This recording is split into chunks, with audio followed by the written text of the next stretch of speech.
खुश आमदीद तुहद कशुर math channel मज। अस्सलाम वालेकुम वरहमतुल्लाह।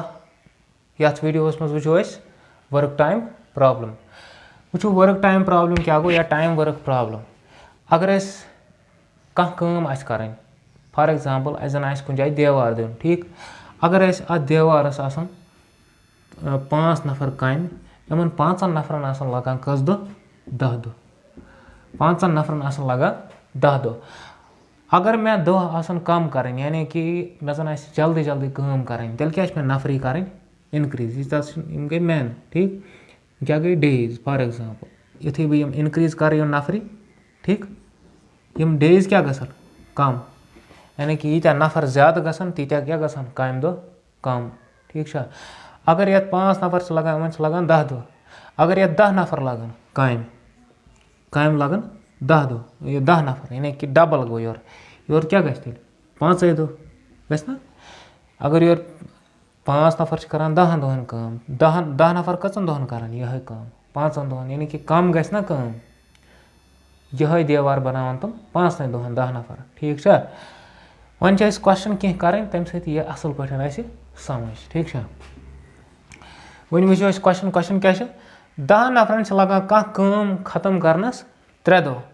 अस वन अगर हसा 5 नफर काम लागोक तुमन कस दो लगन। अगर 5 नफर काम लागोक तुमन कस दो लगन ठीक। यम क्या पान one time and work inversely proportional ठीक। इनवर्सली यानी कि अगर ये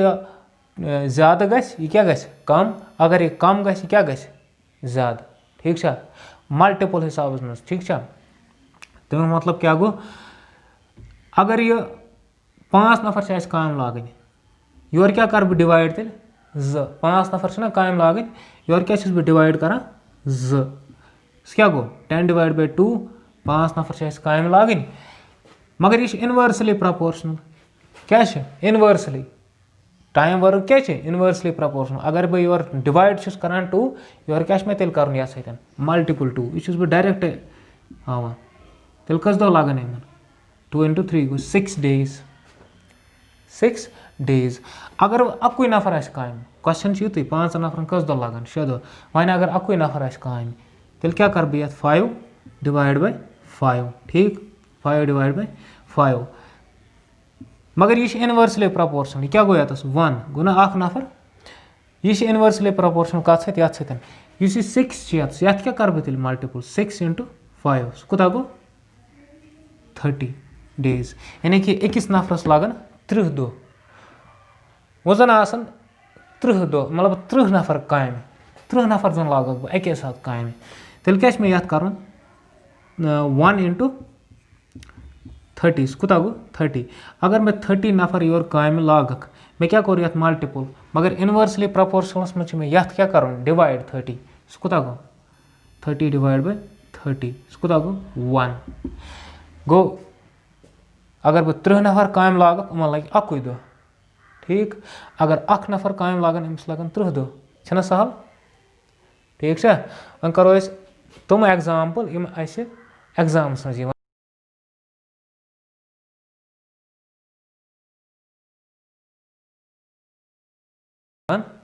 क्वेश्चन अगर हसा एज कर कम 10 दोहन एज कर कम 10 दोहन ठीक। बीच कह नफर यह कर कम यह काम मकलान 15 यह काम हेकान 15 दोहन मकलत अमुक मतलब क्या गो इस बीच यह कर वार वार काम इस एज यह कर तेज तेज काम छना वो एज कर तेज तेज काम बीच कर वार वार काम। अगर दपान वो क्वेश्चन वन अगर यम दोनवे कर इकवटे काम तेल कस दो लगन। अगर ए कर कुछ जिनस काम यह मकलाय 10 दोहन अगर बी कर कुछ जिनस काम यह कर 15 दोहन वन जना कर इकवटे काम दोनवे तेल कसन दोहन मकलावन यम काम वो यह प्रॉब्लम कित सॉल्व कर वो अकिस दोहस कचा काम कर। अगर काम 1 काम छना काम अगर एज सज अकिस दोहस 1 days वर्क एज 1 days वर्क कुत गस तेल। अगर काम अमिस कस दह लगन तेल अकिस दोहस कचा हेकि करित 1/10 यानी कि 10 हिस्स कर ना यह काम 10 दोहन छ मकलावान सोरे अकिस दोहस कर 1/10 ठीक इथे कन युस बी छ बी इज 1 डेज वर्क कुता गस तेल 1 डेज वर्क कुता गस तेल बी इज 1 डेज वर्क कुता गस तेल 1/15 ठीक अगर अकिस दोहस यह काम छ करान 1/10 बी छ करान अकिस दोहस काम 1/15 तमें मतलब अगर यम दोनवे इकवटे अकिस दोहस काम करान तेल क्या करान यम 1/10 प्लस 1/15 ईचा काम मकलावन ना यम करित अकिस दोहस ठीक यह क्या तेल सिंपली यतस ऐड करन इस में गोडनिकिस लेसन 1 मज होमुत फ्रैक्शंस एंड डेसिमल्स मे दपे यह लगे हर कुछ जाए जरूरत फ्रैक्शंस एंड डेसिमल्स यतनस क्या वन फ्रैक्शन ज़मन क्या कर ऐड अस क्या करो क्रॉस मल्टीपल ठीक क्रॉस पत करो ये सतन ठीक 15 × 1 क्या गो 15 प्लस 10 × 1 10 डिवाइड बाय 10 × 15 कुता गो 150 कुता गो 25 डिवाइड बाय 150 कुता गो 1 डिवाइड बाय 6 यमुक मतलब गो अगर वर्क छ 1 वर्क बाय डेज ठीक गो अकिस दोहस मन छ मकलावा 1/6 ऑफ वर्क 6 हिस्स छ मकलावा अकिस दोहस मज गो अमन कस दो लगन तेल 6 दो लगन ना गो इस 1/6 यतस द्रा ना मतलब गो अमन कस दो लगन 6 डेज टुगेदर वन वो एग्जाम्स मज कित तेज कर अगर ए ना 10 बी 15 डेज यह डायरेक्ट लेखुन यह ट्रू 1/10 प्लस 1/15 इथे अमिक रिजल्ट द्रा रिजल्ट क्या द्रा 1/6 इथे 1/6 ना यह 6 ना द्रा 6 डेज सीधे अच्छा ई लेखुन 6 डेज अत आंसर ई डायरेक्ट लेखुन 1/10 प्लस 1/15 इज इक्वल टू 1/6 अगर यह 6 द्रा यह गो 6 डेज यह गो एग्जाम ट्रिक ठीक इथे एग्जाम्पल बे वो तम सत ज्यादा समझ ठीक यतस वन यह क्वेश्चन दपान अख नफर ए यह हेक 14 दोहन मज काम करित ए कचन तहन हेक करित 14 दोहन युस बी सह कर अम सिंद हाफ यानी कि अम सिंद नेस्फ अगर यह 14 दोहन करान बी कचन दोहन कर तेल 9 दोहन बी कचन दोहन कर 9 दोहन कर ना दपान तुम वनो सा अकिस दोहस कचा काम मकलावन अकिस दोहस कचा काम मकलावन यानी कि कूता पार्ट मकलावन कामि हुंद ठीक मे वो ओतान यह कित करान 1/18 डिवाइड बाय 1/9 वह बह डायरेक्ट ट्रिक कित करान डायरेक्ट 1/18 प्लस 1/9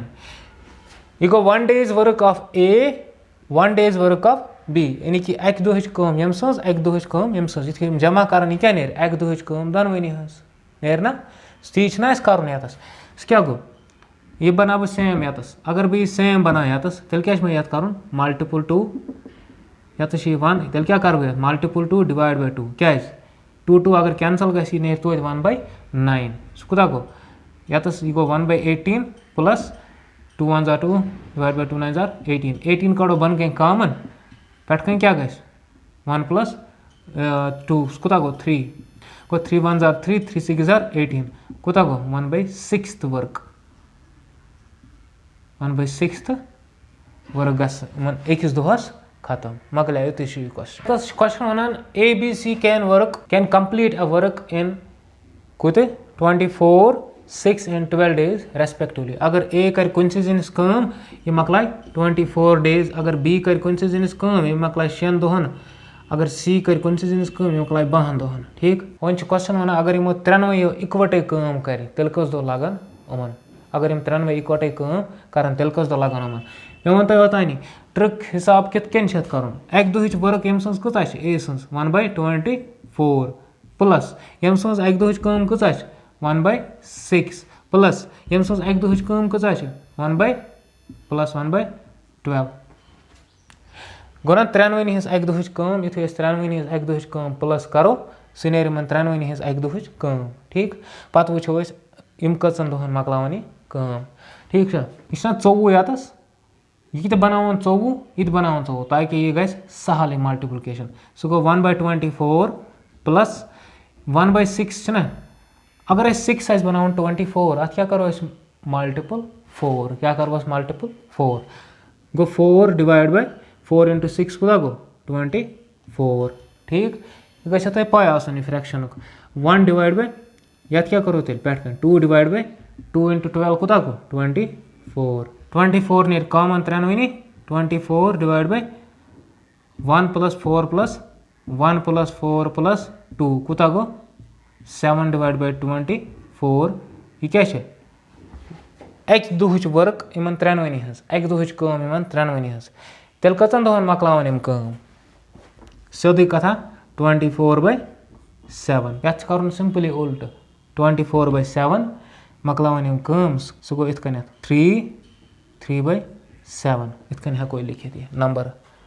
यह वो पाने कित लेखन क्वेश्चन वना अख नफर हसा कर अगर यह कुछ जिनिस कर यह मकलावन कचन दोहन 5 दोहन मैन मकलावन अख नफर अख 5 दोहन ठीक 5 days वन अगर अमिस हेल्प कर सन मदद कर ठीक मैन प्लस सन यम हसा मकलावन यह कचन दोहन 3 दोहन कतिस मकलावन 3 दोहन ठीक 5 दोहन मकलावन अगर कुछ जिनिस कर नफर अगर यम नेचु अमिस सतन कर तेल लगान 3 दह अस वन अगर कुछ जिनिस नेचु कर सन अगर कर यतस सन कर यह कचन दोहन मकलाय कुछ जिनिस एलोन ठीक यह क्वेश्चन अत कर सिंपली वैसा मैन 1 day वर्क कत 1/5 सन 1 day वर्क कत निमो लेट यह करो x + 1/x गई ना अक दुहच वर्क जिस टोटल वर्क 3 दह लगान लगान 3 दह अक दुहच काम कचा गई अकिस दोहस कचा काम गई अक मज 3 गई ना 1/3 गई ना अकिस दोहस तमें मतलब गो इस 1/5 तारवन इस और थवन ये गो 1/x = 1/3 - 1/5 यत क्या करो cross multiple so go 1/x = 5 - 3 divide by 5 3 = 15 इत करान क्रॉस मल्टीपल वनकस बह तेज करान 3 3 5 = 15 3 5 = 15 यह क्रॉस मल्टीपल स्टेप हाव बह गो 1 into 5 5 into 1 minus 1 into 3 divide by 3 into 5 ठीक है इस स्टेप वन में वो याद सो गो 1/x = 5 - 3 कुता गो 2 डिवाइड बाय 15 गो एक्स कुता लग तेल x = 15/2 गो 15 करो 2 कुता गो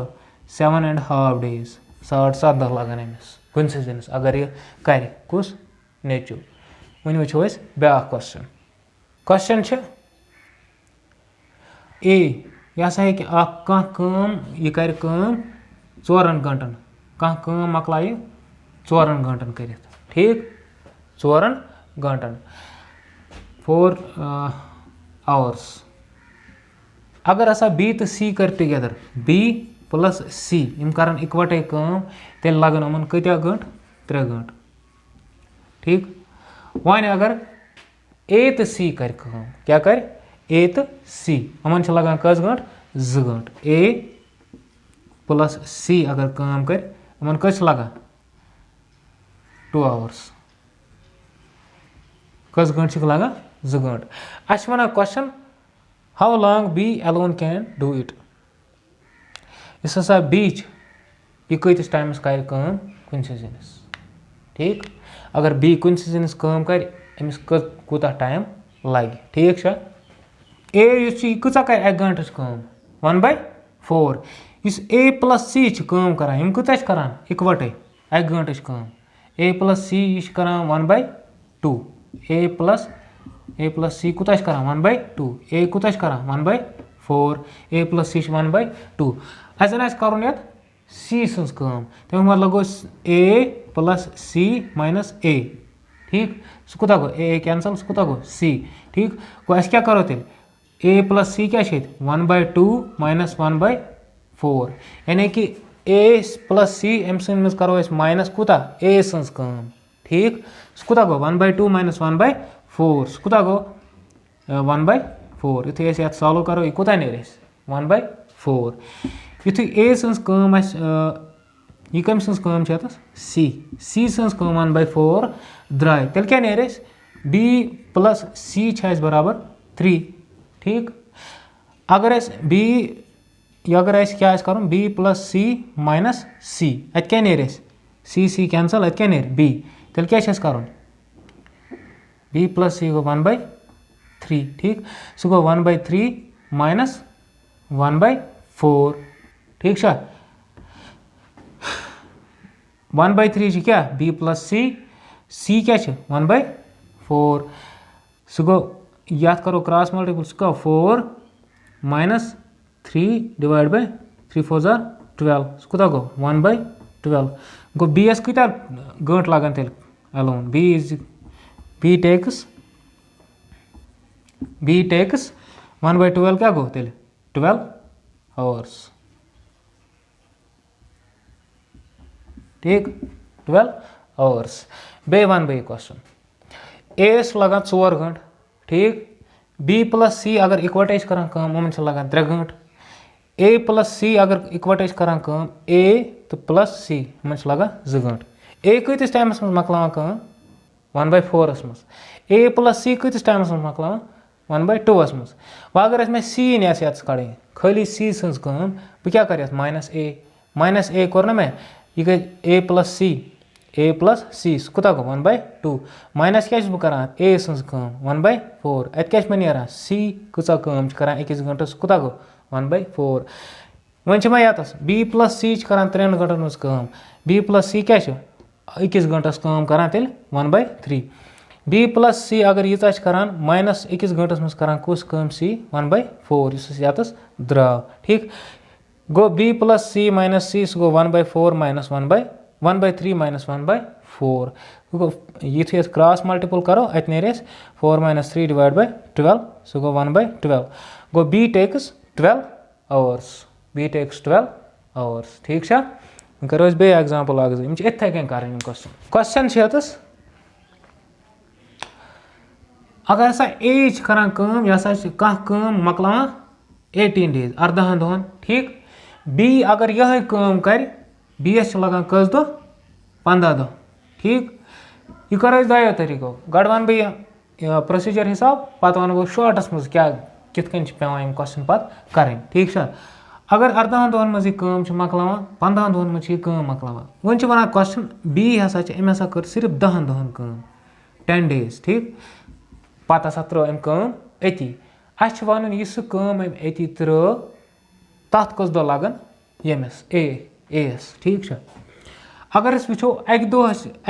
काम इस बी सज अक दोह काम कत बराबर 1/b इज 1 डेज वर्क कत बराबर 1/10 यह 1/15 यम कचन दोहन कर काम यह गई अकि दोह काम कचन दोहन कर 10 दोहन ठीक सह कोता गो 10/15 सह कोता गो 5 2 जार 10 5 3 जार 15 सह कोता गो 2/3 गो 10 दोहन कर कचा काम 2/3 यानी कि 2 हिस्स काम मकलो 3 हिस्सों मज 10 दोहन ठीक छा अगर 2 हिस्स मकलो तेल क्या बाकी काम कचा रोज 1 माइनस 2/3 काम टोटल छना काम यम कर 2 हिस्स 3 मज 2 हिस्स ठीक 2/3 काम मकलो यम कर काम अत कचा काम बच तेल 3 1 जार 3 माइनस 2 डिवाइड बाय 3 सह कोता गो 1/3 गो 1/3 काम बचे अत ठीक यह 1/3 काम कतिस टाइमस मज मकलाय कुस काम कचा बचे अत 1/3 वो ए करान 18 दोहन मज सारी काम एस कस दोह लगन 18 दोह सारी काम करनस 18 दोह फुल काम ठीक फुल वर्क कूता 1 एस लगन 18 into 1 days सह कोता गो 18 days फुल वर्क मगर वनकस फुल वर्क कहें कूता वनकस कचा वर्क 1/3 वर्क 3 हिस्स सह गो 18 into 1/3 days ठीक सह कोता गो 3 1 जार 3 3 6 जार 18 कस दो लगन तेल 6 days 6 days 6 दो लगनस ना तेल यह कोर हिसाब फ्रैक्शनो हिसाब वो करो थोड़ा कशिर पे सनो यथ सवालस वो 15 दोहन अगर यह 15 दोहन करान यह सुई करान 18 दोहन अमुक मतलब गो यीचा यह 5 दोहन करान तीचा 6 दोहन करान यीचा बी करान 5 दोहन तीचा करान ए 6 दोहन ठीक ठीक अगर यम 10 दह कर बीन अत कस दह रोज 5 दह क्या 15 दह अमिस लगा अत कम अगर 10 दह यम कर अत कस दह रोज 5 दह यम सिंद 5 दह यम सिंद 6 दोहन बराबर डायरेक्ट हेको यह क्वेश्चन कर गोड़े यम सिंद 5 दह यम सिंद 6 दोहन बराबर 5 दह रोज करने सोई कर 6 दोहन गो 5 5 6 6 यानी कि 5 5 5 गो 15 दह यम सिंद 6 6 6 18 दह यम सिंद 18 दह ठीक